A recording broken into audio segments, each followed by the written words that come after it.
What I find every year is that treadmill running is great for running in the wintertime when you don't like to go out and risk your life on the ice and cars and stuff.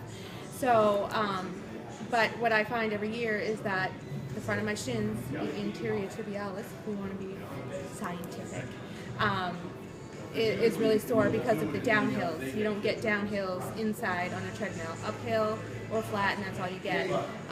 So I always forget about that until the day after I run outside. So my recommendation were to do some exercises to engage those a few weeks before you decide to hit the pavement, with some bands and bringing your toes towards your knee and out, and just kind of activate those because they're not activated on flat or uphill, and you'll find that out the next day.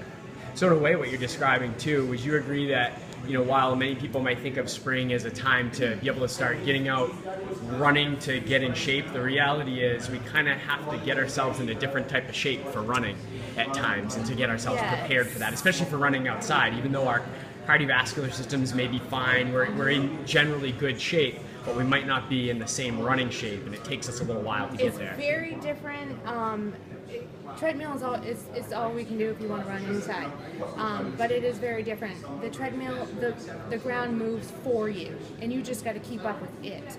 When you're outside, you have to actually propel yourself forward. So you do, it's the same muscles, but it's kind of in a different way. So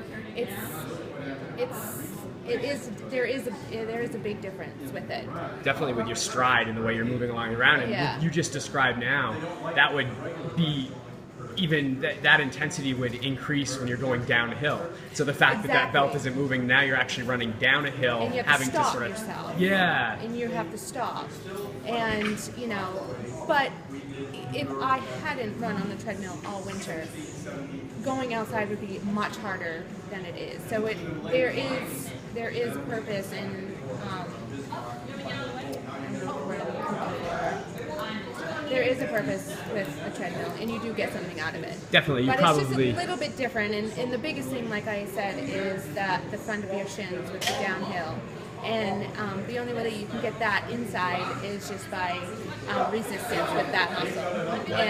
But I forget about that every year, and it can get really sore. But so resistance training is pretty important for runners, even if their primary mode of exercising is to run.